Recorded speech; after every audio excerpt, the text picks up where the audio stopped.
Welcome to Keeping It Green, a podcast for ornamental plant professionals and enthusiasts with hosts Margaret Pickoff, Tom Butzler, Sandy Feather, and Tim Abbey.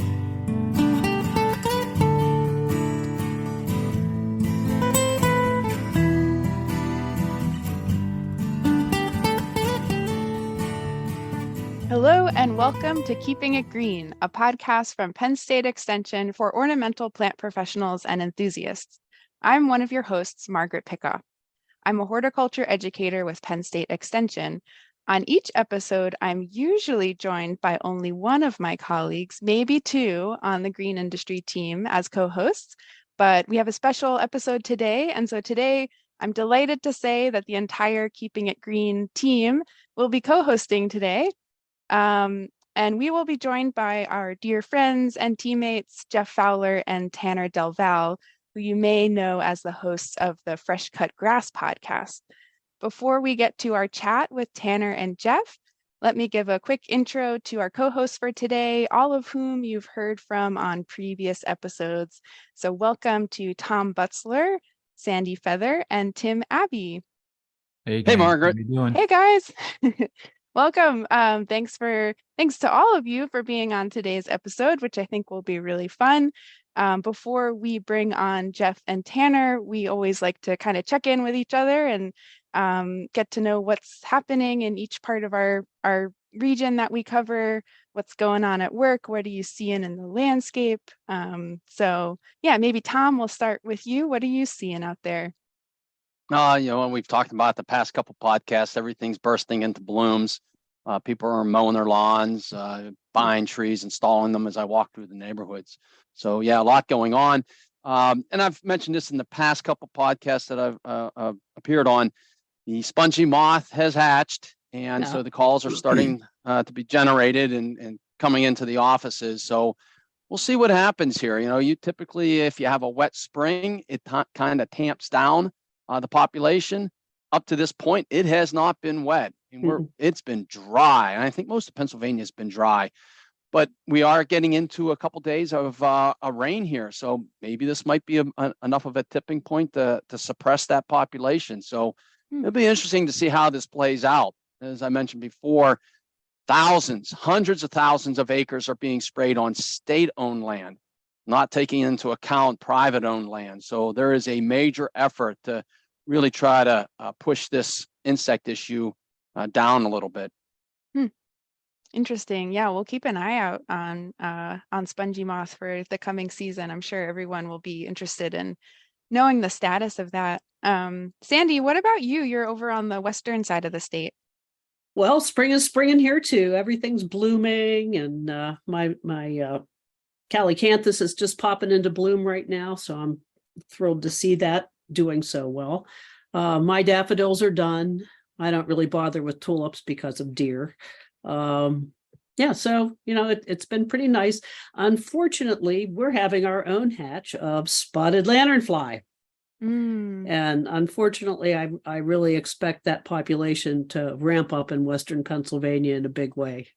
So I actually have a series of 5 public meetings scheduled at various parts of the county and in the city to try to just keep people from panicking and doing dangerous things, as we've heard people dumping gasoline and kerosene on plants and stuff. So we want to try to tamp that down from the get-go. Okay, cool. Well, I hope we've moved past the trend of putting taping around the edges of the trees to try to capture the nymphs, or the little guys as they're climbing up. But really there was so much bycatch of birds and other insects in those sticky traps. And so there are better ways to do that. And hopefully the western part of the state can learn from our mistakes. I'm pushing the circle traps. Nice. Awesome. Cool. Great. Well, what about you, Tim? Well, I was wishing like a lot of pest management could rely on flammable material. It would make it a lot more exciting. Here I'm from the Harrisburg area, so we're finally going to get some rain started today through most of the weekend. And projected to make up most of the deficit that we have. Like the Harrisburg Airport, it's about close to 5 inches below normal for the year, and I think we might get like 3 to 4 over the next Wow. few days, which will Wow. be nice. But yeah, I mean, it really just feels like it's 3 weeks ahead of what it Mm. normally should be. Mhm. A lot of plants are, drop flowers because it's that, that far ahead. Yeah, we had a long stretch of or a little stretch of temperatures in the 80s here Mhm. in the Philadelphia area, and now we've kind of plunged back into true springtime temperatures in the 60s and 50s, and it's rainy, so this feels a lot more normal. But we've already had lilacs bloom out here, and all these plants that are usually around for Mother's Day have kind of already, they're already getting started. So hope our nursery and plant growers out there have a plan for Mother's Day flowers, because it might be a little different this year. Great. Well, it's so nice to have you guys all on as co-hosts and to check in with you. And because we're recording this as a joint episode of Keeping It Green and Fresh Cut Grass, you'll first hear Jeff's introduction and the little banter with Tanner that accompanies the beginning of every Fresh Cut Grass episode. So we hope you enjoy our conversation, and take it away, Jeff. Hello and welcome to this episode of Fresh Cut Grass. My name's Jeff Fowler, one of your co-hosts, and with me this week, next week, and every week, Tanner Delvalle. Tanner, good to have you. Good to be here. What has been going on in your world? Turf's growing. Things are looking better every day. I wasn't talking about that. I was talking about real life. What have you been up to in real life? Still writing. I'll be right. You ask me this question every week, and every week I'll be saying writing and presenting. I did present recently on some of my research up to the plant science department. That went pretty well. So that's one more thing off the list. But other than that, what's that? One more box checked. One more box checked. Yeah. So really, I'm just doing it for your benefit, to help you keep track of everything that you need to do to get finished with this degree. That's all it is. It's just kind of a little self-checkup appointment, like taking your car in to get the oil changed. Yeah. You're like one of my advisors. Just keep asking me how it's going, right? Yeah, except I don't have the PhD to ask you how your PhD is going. Yeah. Yeah. Well, I mean, it's going. Hopefully we get it all finished up this year. And You will. On the personal side, been doing a little bit of fishing, but Yeah, I know. You're in the long stretch of life right now with your responsibilities at work and your PhD work and taking care of lawns and everything else. And but the good news is, looks like the trend here for the next few days is that we're going to get some water. Here in Western Pennsylvania, we've been extremely dry up until this bout of rain that we have right now. So we're pretty excited about that. And as I look across the country, most of this rain that we're getting has come up out of the south, so they're benefiting from water. Although there are places down there that they don't need much more. yeah, I hope the dry spring that we've had thus far is not going to be an indication of how the summer is, because as you know, and probably a lot of folks do, this past summer was among the worst that we've had for dry conditions for turf. And No doubt. Margaret, why don't you tell me about your podcast? And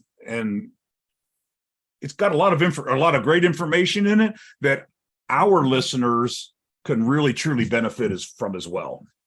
Sure. Yeah. Thanks, Jeff. We're so excited to be collaborating with you guys today, in large part because our podcast was very much inspired by your podcast. And, we've learned a lot from listening to you guys, and, listeners of our podcast will probably note there are some similarities in how we structure our show compared to Jeff and Tanner's Fresh Cut Grass. And that is not a coincidence. And so our podcast, Keeping It Green, our little tagline is that it's for plant professionals and enthusiasts. And so it's geared towards those who work in the green industry, landscape, nursery, ornamental people who take care of ornamental landscapes in one way or another. And what we've found is that there is just an unending list of very interesting people who work in this realm that we can talk to. There's so many different directions to go in. And so we sometimes will interview other Penn State educators or faculty members who work in ornamental horticulture or related fields. But we've also interviewed folks who take care of landscapes at public gardens, at the zoo, at all sorts of different places that plants have different requirements. And then we've also talked to some folks on the sort of business side of horticulture. We've talked to folks who, manage crews, who recruit particularly women into the horticulture world and landscaping businesses. One of our latest episodes was with the NALP's Latino Landscape Network, and we talked to some folks there about the Latino community and their role in the landscape industry. So it's very wide ranging. We have a pretty conversational tone like you guys do, and we try to ask good questions, but we cover a lot of ground. And so far it's been, what I say is just a perfect excuse for plant nerds to talk to other plant nerds for an hour and call it work. So that's kind of what we do. That's great. And I know our listeners, 90% of them have some sort of responsibility to landscapes of some sort, whether it's at a school or even at a professional field. Most of them have responsibility to the outsides of the stadiums. A lot of them are groundskeepers, not just in this true sense of the athletic field, but they're grounds managers as well. So they're many of them are carrying pesticide licenses for turf and for ornamentals, which is a great reason for us to have had you on the show today. Yeah, I think in our field, sometimes those two parts of the green industry get siloed a little bit. Like when I get asked a turfgrass question, I just immediately call Tanner because I feel like there's a lot of overlap obviously in how these plants work, and but turfgrass is its own sort of field of expertise, and you guys really carry the team in that regard. And so I know that our listeners will benefit from your expertise on that, because so many of these landscapes, like you said, have both turfgrass areas and ornamental areas. So excited for the conveation today. So Jeff, go ahead, tell Tom. us about the Fresh Cut Grass podcast. So, what topics are you presenting to your audience? Who do you have on? Some information on that for our listeners.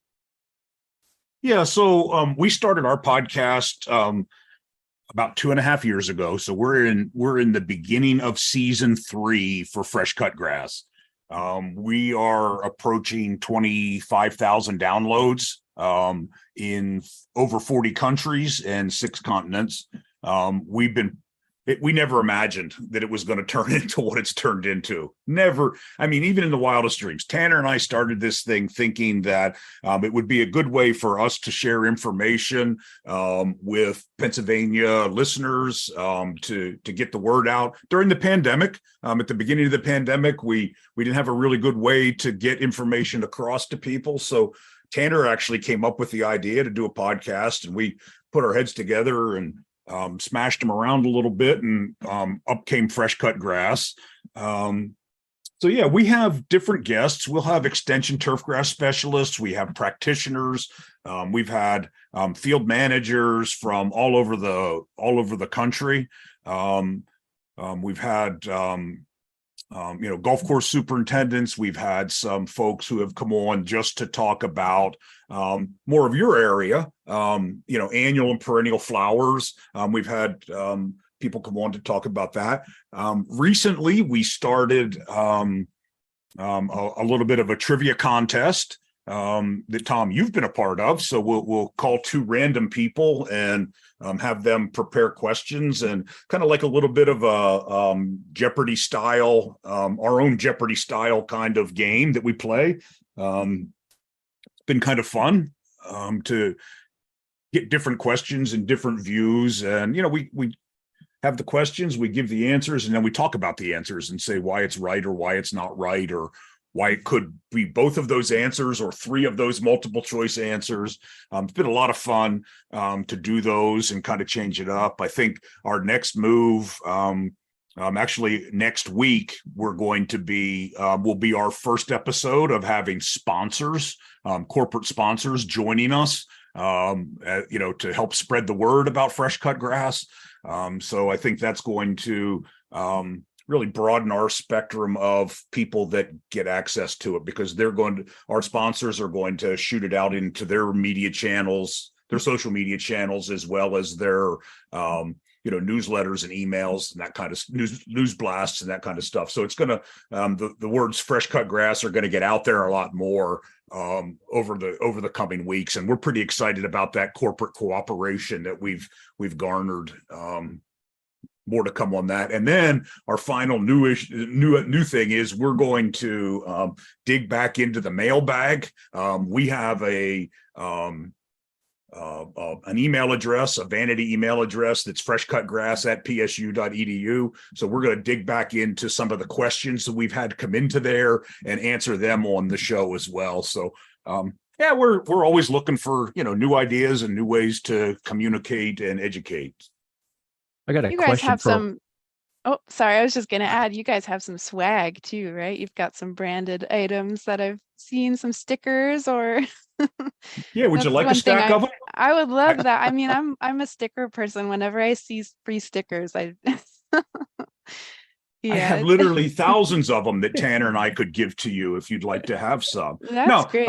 No, our marketing team, they came up with some stickers for us, has our website or our web link on it. And it's branded with a logo that we kind of developed, a little bit of a cartoony logo that we came up with. So yeah, we do have some swag that our marketing group at Penn State put together for us. So yeah, it's been kind of fun. We got to step it up here, keeping it green, people. We don't have any swag I like know. that. We need stickers. We need coffee mugs. Right. I do have a question, though. We could use some coffee mugs too. I'm going to throw this out to all of you because podcasts really aren't my thing for either education or entertainment. Do you know if there's anything comparable in the country to either of these podcasts? Like any other extension service doing something like this, or even private industry? I know from our perspective, there are a number of other universities that are doing some podcasting, not like we're doing, at least not the ones I've run into. And most of them that I've seen and or listened to are more golf specific. So they're tailored more to the golf course superintendent or golf course employees that would be, would benefit from the latest research. There is one that's called Tiger Turfgrass that is out of Brentville High School down in Brentville, Virginia. That Drew Miller, we've actually had Drew on the show. He hosts a podcast similar to ours where he interviews turf professionals from around the country. But we've collaborated with Drew, and I'm not familiar with any others. Like I say, there are a few others that I've run into that are geared more at golf course superintendents. There are a lot of plant horticulture podcasts out there. I've listened to some of them. I can't listen to all of them, so I really can't speak for that. But I do have to say, for the Keeping It Green podcast, the one thing I find really fascinating is the plant stuff, but the journeys. How did people get interested in plants or horticulture? And then how did they begin their career, whether it be schooling or starting their own business or starting at an arboretum and gaining expertise in one area, and just seeing how they progress through life it's just really fascinating, those journeys. And certainly for our podcast, the just breadth of this industry, there's just so many directions that you can go in horticulture, that it fascinates me to see, where people have started and where they've gone. Mm. And also people's perspectives on the future. Like we sometimes like to ask about how people feel about the future of the industry. A lot of our guests bring, especially in the industry, on the industry side of things or the business side of things, bring up the labor shortage and how hard it is to find qualified workers in this field, and how to get young people involved. And so it's always interesting to hear, if people really went to school for this stuff or did all the internships and kind of climb their way up the ladder. I feel like just as often it is, I was working in this other field and just like wanted to be outside more, and so I just started doing this and gained experience that way. And so I kind of wonder, I'm curious, in the turf grass world, I don't know if that's a question you ask your guests, but how do people wind up interested in turf grass? Because it is kind of like a specialized field. Obviously, we have an amazing program at Penn State that's very well regarded from the university side of things. But do you find that there are interesting pathways to this field? There's a lot of different ways that folks find their way in, all sorts of ways. Some folks start out working for a company or getting a job on a golf course and then loving it. Some folks are entrepreneurs where they go out and start their own thing. I've heard of probably just about every way that people get involved in it, and I think there's a lot of folks that are in this industry that didn't go to college for it as well. Mm-hmm. And there's a lot of folks out there that are really good turf managers and they didn't go to school and they still do a hell of a job. So schooling is not necessary, but what is important, Tanner, is the desire to learn, because you get into any of these industries, and if you don't start building an education, whether it's hands-on or however, that you're not going to be able to progress. You're not going to be able to do things right. And I think we see on both industries that all of us work with, people out there doing things just incorrectly and just mashing things up. Sounds like that's what's going to be what we're going to talk about today. That's a really great segue. Absolutely, into Tom. a very interesting series of questions. Well, what I'll say, kind of going off of what Tom just said, there was one thing that I know Jeff would agree with. There's something about, especially like all the turf industry, but I really see it in the sports turf industry, is that there's so much collaboration, from school to school, people to people, from coast to coast, just picking up the phone and learning from others, and people making mistakes. I mean, the turf industry people, very well connected. We are somewhat siloed, I would say, but very well connected to each other. So, and learning from other mistakes. And that's why I'm looking forward to having this discussion with you folks today about some of these things that people do in landscapes and in lawns or sports fields or whatever it may be, that are just things that they could do better easily, or mistakes that people make that hopefully other people don't make. And folks, I'm sure that we're going to learn a lot today. Yeah, so let's kind of dive into this. And so and we haven't had the opportunity. So this has come up in past episodes. People, what are the most common mistakes? We've talked to arborists, we've talked to landscapers, we've talked to public garden people. We haven't had anyone really talk about turf grass, and it's this important part of the landscape across all of the different types of ornamental landscapes that we've had guests representing on our podcast. Almost all of them have a portion that is turf grass and serves different purposes. So I kind of throw that question to you guys. What is something that's commonly misunderstood about maintaining healthy turf grass? Or like, what is that vital, I don't want to say one piece of information because that simplifies it too much, maybe a handful of things. What do people, especially who are trained in ornamental landscape maintenance, what are the things they should really focus on with developing and maintaining healthy turf grass? I think the number one thing, and it's true with landscapes as well, but so many people want us to make recommendations on fertilization, for their lawn, and it's the lack of a soil test. We have got, I go out to, field after field, and the first thing I start with is let's get a soil test. It's in our case at Penn State, our kits are $10 a piece. It's a really cheap, inexpensive way to make sure that the buffet table is full for the plants and that those nutrients are available for them to utilize. Just a simple soil test. And as Tanner and I have said on the show before, get a soil test and then call us, and we'll help you interpret what it says if you want to. We'll help explain to you what it means. If you've gone to the trouble of doing that, we can go to the trouble of helping explain it. Yeah, I mean, I that's totally correct. I think a lot of people just have this misunderstanding that turf is just easy. Just mow it. That's all you have to do is just mow it, And I guess to a certain degree, mowing is one of the most important aspects that I think some people take for granted. And along that is obviously a sharp mower blade. That's kind of a no-brainer. But the other one is the frequency of mowing and the height of mowing.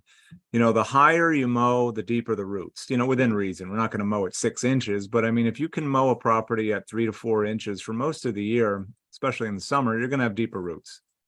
So that's the first thing. And then frequency. The more often you mow, it's going to force the turf to grow, more laterally and denser. Letting it get high and then chopping it all the way down, and then letting it get high and then chopping it. That's not doing any favors for your turf by any means. If you look at a golf course, or even really high-end athletic fields, they're mowing their properties or these fields, 3, 4, 5 times a week. And it's not because it's growing that much, but it's also almost like a training aspect that you're just, taking a little bit off the top, and it's basically forcing that turf. I mean, there probably are pruning practices that folks do that, if you keep pruning a certain way, you probably force it to maybe fill in better or get denser instead of getting long and leggy. Okay, so Tanner, I'm going to go tell my kids that they now need to start mowing the lawn 3 to 4 times a week. It's that idea is dead from the start. Not going to work here. So what I tell people, and I understand that that's not really the to go that far, but instead of mowing, once every 7 days, mow every 5 days. And it may only add up to a couple extra mowings a year, but your turf will likely do better, and you'll probably see less weeds by doing that. Yeah, there was a research study done at Michigan State about, 10 or 15 years ago, and Dr. Trey Rogers found that the single practice that could improve the quality of turf wasn't fertilization, wasn't anything other than mowing. One additional mowing a week would improve the quality of the turf more than any other single practice. Now, combined, there are lots of things we can do, but that absolutely one additional mowing a week, as Tanner has already said, it kind of forces the plant to grow outward and not upward, and makes it, kind of saves kind of that 1/3 rule where we never remove more than 1/3 of the green growth in one mowing. It just one additional mowing. Go ahead, Tim.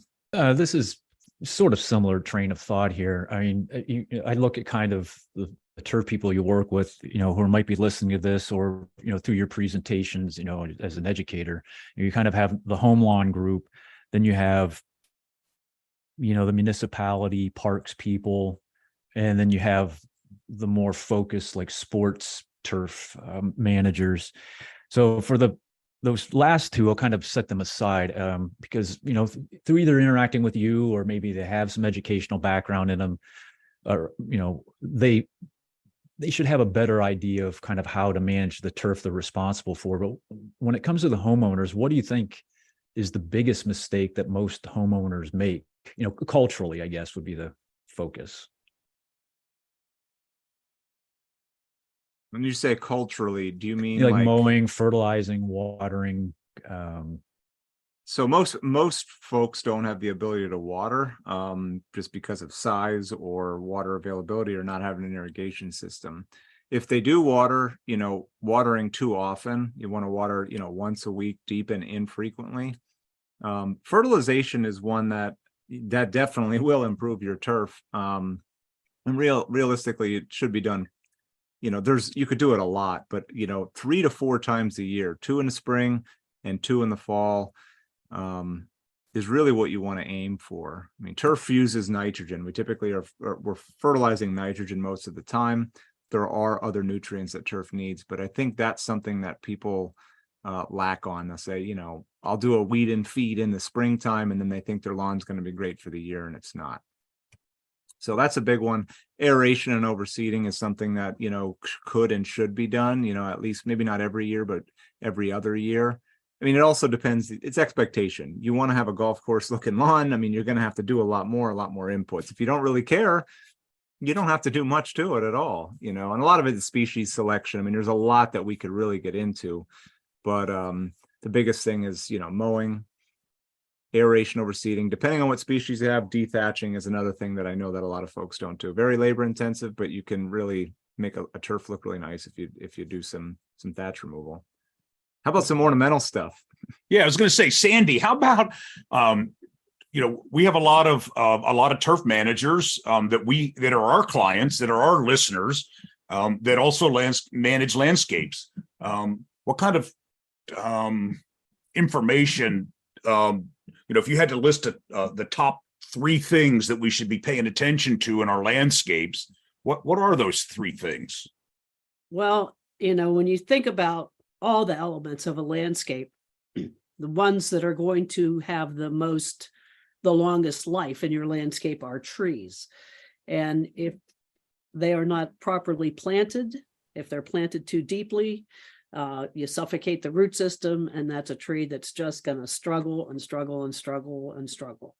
And then hot on the heels of that is the improper mulching. And I really think, they see the commercial landscapers do the mulch volcanoes, and then they think that's how you're supposed to mulch. Anytime a tree looks like a telephone pole going into the ground, it's either planted too deep or mulched too deep, or possibly both. So those are. You mean I'm not supposed to put 4 tons of mulch around every tree in my yard? Nope. That's really bad for it. Because what will happen is adventitious roots are going to start growing out of the stem tissue, and they can start to girdle. And literally, it's like the tree just chokes itself to death. So that's a biggie. What other things? Yeah, what other things should we be paying attention to? How about with our annuals or perennials that we have in our flower beds? Well, perennials have to be divided periodically. They'll get overgrown and maybe start to die out in the center. So they do need to be lifted and divided periodically. And hey, just like you said with the soil testing, when people are investing in new plants for their landscapes, it's really hard to permanently change the pH of soil.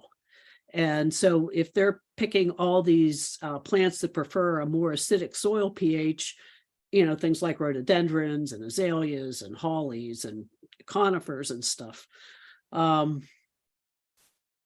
and they've got a pH of 8 in their yard, that's just never going to fly. Hey, something that both communities need to be aware of, because I knew, you work with golf courses, they install woody ornamentals, is that there is an effort in Pennsylvania to prohibit invasives from becoming more of a problem. So some of the more popular bread and butter plants are no longer going to be available in nurseries and garden centers. So, one of the more popular ones, Jeff and Tanner, is this calorie pear. And, you'll see that in the spring. I mean, it's just profuse with white flowers. That's not going to be available here very shortly. Barberries. I mean, barberries are a great plant. We can go into all the attributes of barberries. But there are some really big disadvantages of this, especially in our natural environment. So that's going to be discontinued. And then the third big one is this Euonymus alatus, burning bush. And, that's not much to see right now. It does flower, but it's not what it's known for. But for fall color, it's intense. And people love that, especially if you've got it near some waterways, ponds. The reflection off that water it will stop you in your tracks. But those are three bread and butter plants that are no longer going to be available. So, designing new areas or new installs, they're going to have to take that into consideration.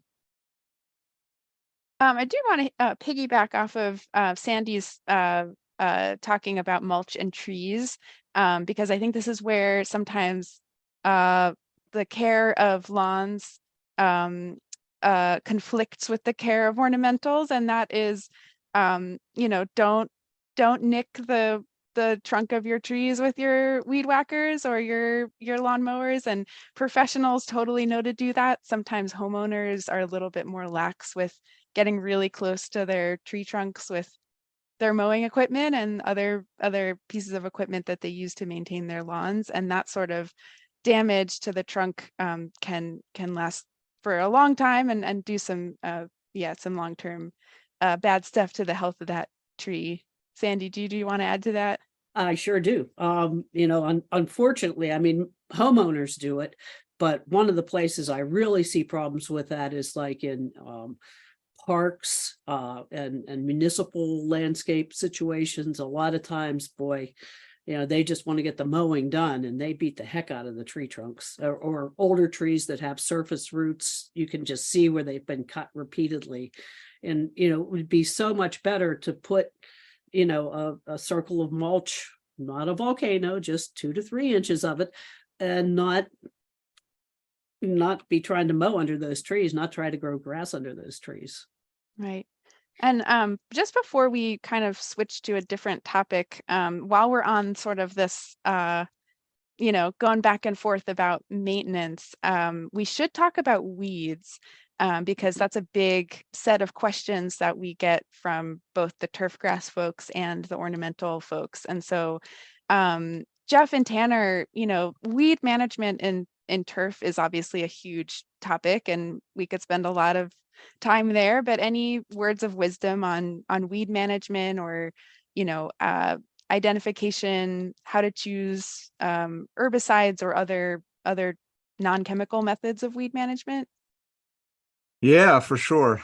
Mowing is going to play a part of your in weed management, and just like, fertilization too. Anything you can do to encourage your turf to be denser, thicker, fuller is going to crowd out a lot of weeds. The state of Connecticut, they actually have regulations in place where they can't use any chemicals of any kind. I'm talking fungicides, herbicides, all that stuff on any fields where I think it's from kindergarten through 8th grade. And they've had that for a while. So how do you do weed management in the absence of any chemicals? So they do that. You got to do aggressive aeration, overseeding, fertilization, doing everything you can to make your turf healthy. But if you can, which we still can, but if you would like to or willing to use some herbicide materials, we'll say, whether they be granular or liquid materials. The biggest one in the springtime is use a crabgrass preventer. And typically they're done on a granular carrier, and you're fertilizing, you're kind of, getting 2 things done at one time. And a lot of your grassy weeds and some of your broadleaf weeds will be prevented pretty effectively by doing an application or 2 in the spring, as long as your timing is correct. So that's typically done in, depending on where you're at in the state and weather conditions, March and April and early May. And then kind of dovetailing into that is grub control as well. That's kind of probably enemy number 1 when it comes to insect pests in lawns. And they can obviously be a problem in mulch beds and landscapes as well. But what we use in lawns is, there's really 2 main active ingredients that folks can use. And the timing is going to be dictated by which material you choose. One is called a celiprin. That one you can put down really anytime from early April all the way into, late June, early July. Or if imidacloprid is used, which we could go into a long discussion about imidacloprid in bees and things like that. But some folks do use imidacloprid in lawns. And in manicured lawns, if there's no weeds there, bees aren't really going to be foraging in a lawn that doesn't have any kind of flowers out there. So that could probably be viewed as okay. Though personally, I'm more on the side of using a celiprin because of the safety aspect for pollinators. But usually grub prevention is going to be put down sometime before July 4th. That's usually when we put that material down. Jeff, I don't know, do you have anything to add to that about weeds? I was just going to say, many of the clients we work with get a bad rap really quickly about, the amount of chemicals they use to control weeds and or insects and or diseases, pests in general, right? But we're working with a different group of clientele, and our group of clientele really, they really do care about pollinators. They really do care about the environment. They really do care about those things. And the first question I always ask is, what are your expectations? Especially when I'm dealing with homeowners or master gardener, people that are training other people or answering homeowner questions. And what are your expectations? If you want Citizens Bank Park or PNC Park, or you want Marion Country Club or Oakmont Country Club, we can give you that. But you better go hire some staff, because if that's going to be your yard, it's going to take more than just you to do it, unless you have a yard that's 2,000 square feet. So it's just one of those things that we need to know the expectations up front, or what your expectations are up front, as to, if you love seeing dandelions, don't spray them, don't get rid of them. But, the people that we deal with mostly are country club members who don't really want to go look for their ball in a bunch of, white dust balls of dandelions that have gone to seed. So it's kind of it's a healthy balance of the good, the bad, the ugly, I guess. And I think that brings up an important point, because there's a world of difference between sports turf, whether we're talking a golf course or an athletic field, where, in those situations, a weed, a patch of disease, or insect damage can affect the game, affect the play of the ball, perhaps, if it causes a football player to fall and tear a tendon or something, it could end somebody's career. So that's a whole heck of a lot different than your yard. Yeah, absolutely. And the one thing that kind of goes right along with that, Sandy, is you don't go to the ballpark and pay an exorbitant amount of money to go watch a game and look at dandelions. It's kind of, we have higher expectations than that. That's what my boy did in first grade. But if you're going to watch your son or daughter play, youth baseball or youth softball, that's an entirely different story, right? He picked the dandelions. A whole lot different. Tim, Tim's got something to add to that, I hope. I got to stop laughing here for a second. Let's step out of the plant focus. We had a couple people on the Keeping It Green podcast who we discussed like labor issues. So a couple of things related to just turf care. One, your thoughts or interaction with some of your guests as far as just bodies to go out and do turf work. But I think you're starting to see, at least for like the home market, the robotic mowers. And again, I don't know how technology progresses. Those will step up, and maybe they already are, and I'm not aware, like to larger scale ones who could take over, like just mowing rectangular shaped fields. Has that been an issue you've addressed with anyone? Yeah, probably one of the biggest things we fight is labor. And they don't have to be rectangle fields to be mowed by a robotic mower. GPS run sprayers and GPS run mowers, and on sod farms, we're starting to see more and more robotic harvesting equipment that can not only harvest without an operator, but also pallet jacks that pick those things, pick up the full pallets and move them to a designated location so that they're there for the truck to pick them up the next morning. Robotic mowing that's 40 feet wide that goes with the bend of a pivot irrigation system, and never know the difference between between a straight field and a curved field. The technology's crazy.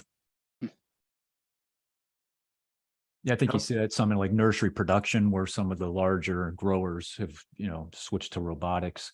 I just haven't really seen it too much, like with the landscape clientele that I work with. So that's interesting. I didn't know that it was already that well adopted on some of those locations. Yeah, they have the same issues as you folks do with labor, just getting labor that wants to come out and work for a set salary when they can go to a fast food restaurant and make $2 less, and they don't have to be in the sun or the heat or any of that stuff. It's the same kind of problems. I kind of wanted to follow, this isn't so much a labor question, but it has come up in some discussions about the future of the industry. And I wanted to ask you about electric equipment. And so there has been interest, at least in the homeowner space, about reducing noise and also making choices that are better for the environment and maybe the health of workers doing a lot of lawn care and landscape work. It's leaf blowers, it's lawn mowers. Has that come up in discussions for you guys? Do you have any sense of whether lawn companies are planning to switch to electric equipment, or if that's feasible for them to do? So there are folks, I would say more homeowners are using that type of equipment. There are some commercial type mowers out there. I think a lot of it is, it's kind of like electric vehicles. The cost is, I don't want to say prohibitive, but it is much higher than what's there. And then the maintenance aspect and the battery life. Some of these commercial companies, they're mowing for many hours a day. And the problem is these batteries, number one, are expensive, and potentially they don't have the time frame that they can last for that long. I think you're going to see more and more of that every single year, especially if there's any sort of legislation that dictates in certain municipalities or certain industries that you need to go that direction. I think, as technology keeps improving and, battery life, I think we'll see a lot more of that, but I wouldn't say that it's really gotten a strong hold. The automation thing that I do see a fair amount every year, more and more of, and I know Jeff would probably agree with this, is painting.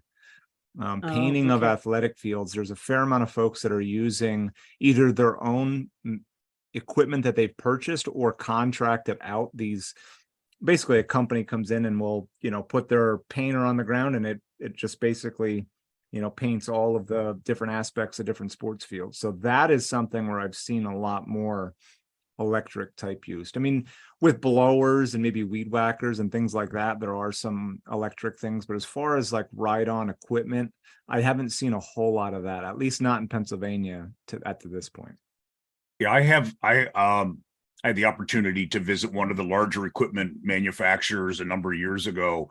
Not that many years ago, but I'm going to say 3 or 4. I don't remember exactly, but they had started with a utility cart that was able to do the exact same things as a petroleum based, I don't remember, diesel or gas, was able to pull the same kind of weight, last a full work day in a utility cart that was completely electric and completely battery operated. So I think there's definitely making some headway in that arena.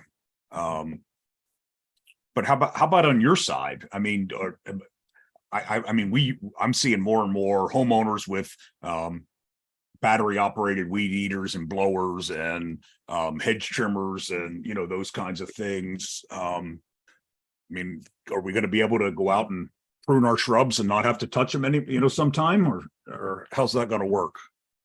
Well, I can give you my firsthand experience because this is not landscape related, it's turf related. So I don't have a large yard. So when I moved into my house, I was like, I'm going to be ecologically responsible and considerate because I live in a subdivision. So I bought an old fashioned reel type mower. And I've got it set fairly low right now for the spring. And I'm How's tired. that work? How's that working out for you? I'm Tim? tired of mowing. I'm mowing every 2 days, and it's a workout. And I'm just like, it's time to bring back the 2-cycle polluting engine mower for my yard. Tim, you're looking at that all wrong. Earlier in this podcast, I think it was Tanner that mentioned mowing 3 to 4 times, 5 times a week. There You're you already- go. You're you're even there. better. That's a young 2 man's times. game. I'm too old What's for that? this. Every 2 days. That's great. I thought maybe I'd set a trend in the neighborhood, but I think they see me out there, they're literally having to like almost run to get the thing to move because it's like a 50-pound mower. And they're like, that guy's an idiot. The way I'm doing this. They're probably coming over to help you because they feel bad for you. No, They're like, I've had hey, no let's go help the old guy push his lawnmower. And I've got an 18-year-old kid who, I can't even get him to go out there and do it, or he does some, poor version Tim, of it. You go into some sections of central Pennsylvania where the Plains sect live, and that's what most of them are using. So I know. I mean, upper body strength, and They must be so strong. I guess, yeah. Yeah. So Sorry to derail the conversation. Oh, that's Yeah. a good one, Tim. I mean, I don't know about you guys. I haven't seen much as far as like automated, any sort of automation taking over. I mean, a lot of the ornamental landscape work is so precise. I think you need kind of a human operator, I would think. Have you guys seen anything on that? No, I Yeah, can't it'd say be that I've hard seen. I know some of our bigger landscape companies are using robotic mowers, but I don't really see, I haven't seen a robot that can plant a tree properly. Well, that's good news for for our clientele. And so another interesting kind of line of questions that I think relates to both sides of this industry is climate change and weather, and both on a small timeline and a larger one. I know we get questions a lot about what should we be planting now? Our summers are a lot warmer, they're a lot drier than they used to be. We get these like really torrential rainstorms that we never really used to deal with. In southeastern Pennsylvania, we've started getting these tornadoes, which we didn't used to get those. And so people are starting to think about making adjustments to what they're planting and how they maintain landscapes based on local weather trends and longer term climate change. And so for you guys in the turf industry, does that come up at all? Like, is that a matter of species selection or any big changes that you see in terms of responding to weather? Yeah, I mean, there's been a push for like more drought resistant grasses. I know that there's a few varieties that get labeled that are, I forget the acronym for it, but that are basically use less water. There's some kind of a testing that they go through that they can basically be documented. They use less water than other varieties. I mean, tall fescue would be probably the best choice, in my opinion, for a full sun lawn in Pennsylvania, definitely eastern and southeastern Pennsylvania, but Jeff would probably agree tall fescue is probably the way to go, a turf type tall fescue. The one thing I will say about refraining from, and this is probably very pertinent for homeowners, are to stay away from contractors mixes that have annual ryegrass in them, because annual ryegrass is not going to be a permanent solution for a lawn. The only time I really ever see a need for using anything with annual ryegrass in it is for erosion prone sites that you need to get quick cover over, and maybe even temporary cover. But if you want to have a lawn, stay away from a contractor's mix. I also don't like sun and shade mixes because if half the bag is sun and half the bag is shade, well, wherever you put it is probably going to be half garbage, right? Because you don't want it there. These fine fescues are not going to tolerate full sun in the hot summer. They're the first ones that are going to check out. And conversely, if you put tall fescue in the shade or Kentucky bluegrass in heavy shade, it's not going to do well. So, buy the type of grass or buy 2 different types of grass. If you got heavy shade, put a shade grass in there. If you got full sun, put something for the full sun out there. I see some issues repeatedly and with that. Go ahead, Tim. Have either you in your travels to different parts of the country seen where people are using buffalo grass as a lawn grass? So that's one of I think our only native grass that can be used or like being cut and used as a grass. So I was just curious. Yeah, there are parts of it, parts of the country, but most of them are converting those areas. And I was just that's a perfect lead into what I was going to say, and that is there are parts of this country that are starting to outlaw or kind of suggest that we don't plant typical cool season grasses because of the amount of water they need to grow. So they're turning them into areas where buffalo grass and or Bermuda grass, especially the more cold tolerant Bermuda grasses like we've talked about on our show time and time again, Tahoma 31, is really a cold tolerant grass that, in the Denver, Colorado area, for example, there are counties and areas that have outlawed cool season grasses being planted because of the amount of water that they need to sustain life. So they're converting them to buffalo, and buffalo is a very popular grass in water issued areas. So we've actually had on our show, we've had Tony Koski on from from Colorado State University, and he talks about there's only two Here's a good quiz question for the four of you. There are two headwater states in the United States. What are those two states? Headwater states.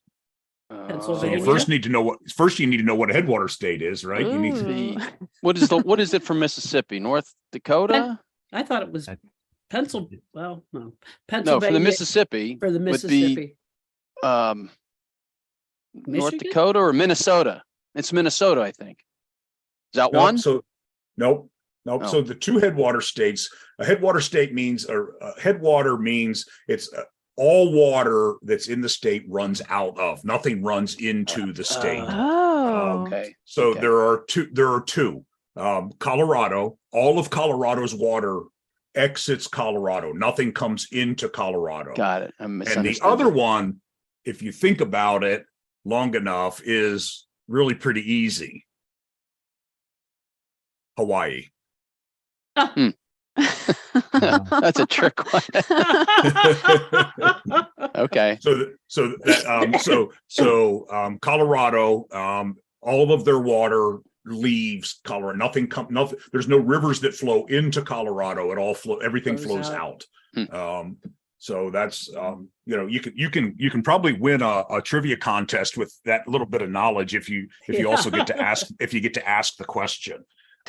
But it really has these varieties and species really have become important, that are less water, not only because of heat, but as you said, climate has really played a big role in that happening. Mm-hmm.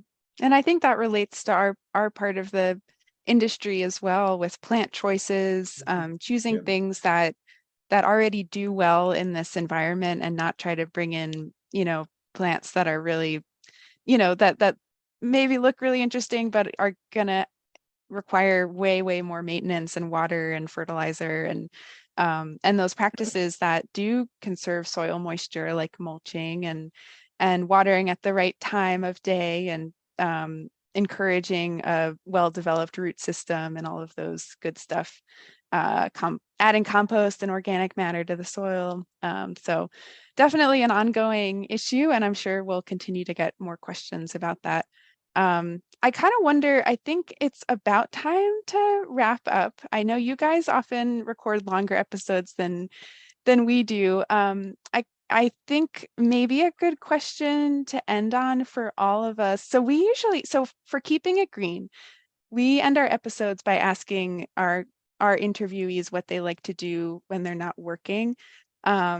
I kind of wonder if maybe we could share something we're looking forward to, and whether that has to do with plants or this industry, or just something you're looking forward to for the weekend, because it is Friday afternoon right now. Maybe that might be a good way for us to I think we can end it the way you always end it. But if you're going to do that, then we're going to end it the way we always end ours. Okay.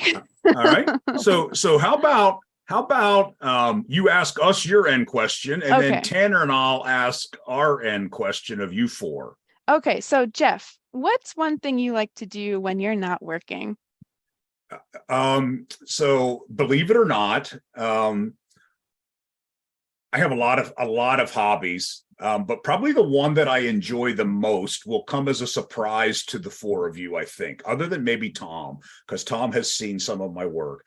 I'd love to spend time in the stained glass studio, doing stained glass designs or work.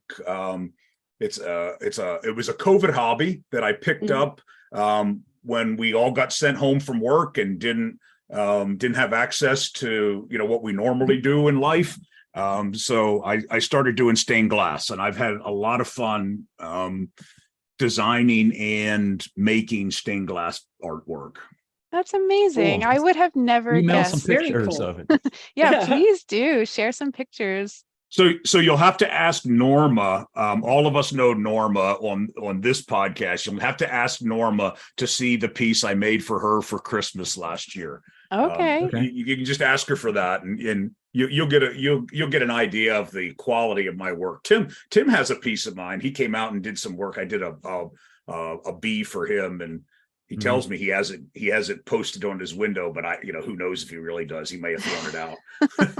I am sure he treasures it. That's amazing, Jeff. That's so cool to learn about you. I had no idea. What about you, Tanner? What do you like to do when you're not working? Well, I've got a lot of hobbies. That's my problem. I do like to spend time with my son though, and incorporate him into fishing. Fishing's probably my favorite thing to do. If I had to pick one thing that I like to do by myself, it'd probably be fishing. I like to get out on the boat and fish for typically bass. And Tanner, you take that pretty seriously. I mean, you go to contests and it's competitive, right? Yeah, I don't fish any like really big tournaments, but I've got some club tournaments that I fished. I fished a few bigger tournaments over the years. I fished a couple bigger buddy tournaments with a friend of mine. I definitely love to fish. That's for sure. That and archery hunting. Or as they say, I like to be up in, what do they say, 20 feet closer to God. So. Well, I would encourage you to come put a stand up in my yard, because I've about had it with the deer. So Tanner, how should we handle our 3 strikes and you're out with these 4 people? Well, which is our traditional way of ending our show. I think we're going to have to, for the interest of time, you probably have to make it 1 strike per person. But if you want, we can, I think the idea of just seeing what people like to do, I think is a good one. All right. Well, we'll go easy on them. Although I still like my cigar question. Oh, we'd be here for another hour. I know. So curious. I know. So we all, what do you guys like to do when you're not working or talking green plants? Tim? Spend as much time outside as possible, whether it's running, hiking, trout fishing up in northern PA where I grew up, taking my son out and doing the same type of thing. So he's older now and kind of, does his own, but I just love being outside, catching animals whenever I can. Snakes, turtles, frogs, turds. Fair enough. Yeah, Tom, how about you? Tim sent me a photo the other day. He caught a snake out on his latest outing. And what was that, Tim? What snake was that? One was brown water snake. Oh, okay. Well, see, I can change the topic on anybody that starts talking about snakes. I can. That's just Not a snake guy. no.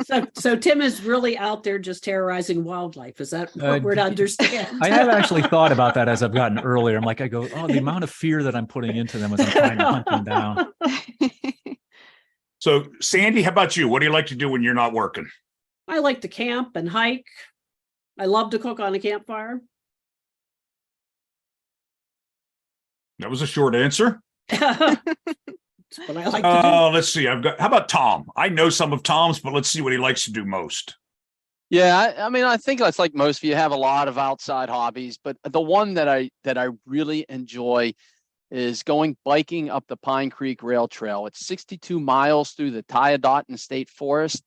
And, you don't have to worry about cars. You can just get lost in your thoughts. I never take anything any music or anything to listen to. I just go out, and it's a good way to get away from work. I like my work working with landscapers and vegetable growers, but sometimes some of the other peripheral stuff can really get to you.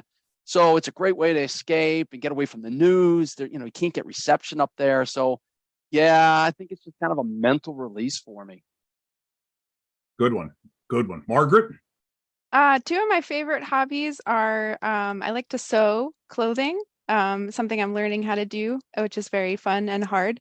And I like to play music. I play fiddle, and I like to do that as much as possible. So, Margaret, you need to meet the state champion the junior state champion fiddle player. Her parents work with us. What? Scott and Jackie Weichert's daughter is the two-time state champion junior fiddle player. Yeah, I didn't know that either. Okay. Wow. Yeah. Well, I will look forward to that. Next time I talk to Jackie for IT reasons, I will bring that up. Yeah, that's cool. So that's a great. I think this has been a fantastic show, and quite honestly, we could go on and on forever with this episode. I think both of us have a million questions for each other. But we normally wrap up our show, and I'm not going to ask you this I don't want you to give an answer, but I'm going to give you the question, and you can think about it, because I love this question. It tells us a lot about everybody that we have on the show. And that is, if you had the opportunity to smoke a cigar with 5 people in this world, whether they're dead or alive, no one is offended by the smell of the smoke or a cigar, right? Who are those 5 people that you would want to smoke a cigar with? You don't have to answer it, but think about that question when you're riding your bike through the state forest the next time, or you're out for a run, or you're playing the fiddle. Think about that, and maybe the next time we have you on the show, you can give us that answer. I'm going to wrap up our show by saying, Tanner, I think another great one. Our guests or our listeners know where they can get a hold of us at freshcutgrass@psu.edu. And, I think another great episode. And Margaret, I'll let you close out your portion of the show. Sure. This has been so fun. Our first experiment into dual podcast interview. Hopefully that worked out pretty well, but love talking to you guys. You can listen to all our episodes. I think the easiest way to do it is to Google Keeping It Green podcast Penn State. That's what I do every time, but it's on Spotify and all the podcast platforms. So Jeff and Tanner, thank you so much for agreeing to do this, and hope to see you guys soon. And I should add that that's the same place you can find Fresh Cut Grass. You can find Fresh Cut Grass on Buzzsprout is our host, but you can find it on the Penn State website, Spotify, Apple, the whole 9 yards. So, Yep, we're all over the place now. All right, well, take care, you guys. Hope to see you soon.